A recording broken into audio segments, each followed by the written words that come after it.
నమస్తే welcome to four sides TV నేను అంజలి. పాకిస్తాన్ మాజీ ప్రధాని పాకిస్తాన్ తహ్రీక్ ఏ ఇన్సాఫ్ పార్టీ అధినేత ఇమ్రాన్ ఖాన్ ఎక్కడా?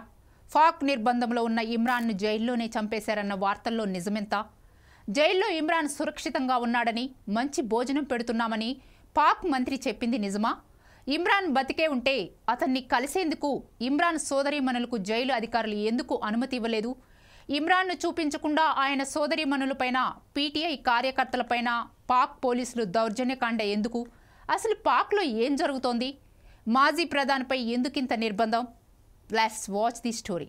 ఇమ్రాన్ను కలిసేందుకు కోర్టు అనుమతిచ్చినా అడియాలా జైలు అధికారులు ములాఖత్కు అనుమతి ఇవ్వకపోవడంతో సర్వత్రా ఆందోళన నెలకొంది. ఆయనకు రహస్యంగా మరో జైలుకు తరలించారని army chief Asim Munir ISI ఆదేశాల మేరకు ఇమ్రాన్ను జైల్లోనే హత్య చేశారనే వదంతులు వ్యాపించాయి. ఈ పుకార్ల నేపథ్యంలో ప్రధాని షహబాజ్ ఆర్మీ చీఫ్ మునీర్ భద్రతా దళాలతో అత్యవసర సమావేశం నిర్వహించారు. ఆ తర్వాత పాక్ రక్షణ మంత్రి ఖ్వాజా ఆసిఫ్ ఓ ప్రకటన విడుదల చేశారు.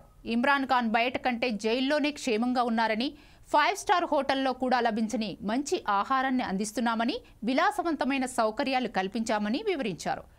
ఇమ్రాన్ ఆరోగ్యంగా ఉన్నారని, మంచి భోజనం అందిస్తున్నామని అడియాలా జైలు అధికారులు కూడా ప్రకటించారు. మరో జైలుకు తరలించాలన్న వార్తలను కూడా ఖండించారు. మరోవైపు ఇమ్రాన్ను డిసెంబర్ 2వ తేదీని కలిసేందుకు ఆయన కుటుంబ సభ్యులకు అనుమతిచ్చారు. దీంతో వారు ఆందోళనను విరమించారు.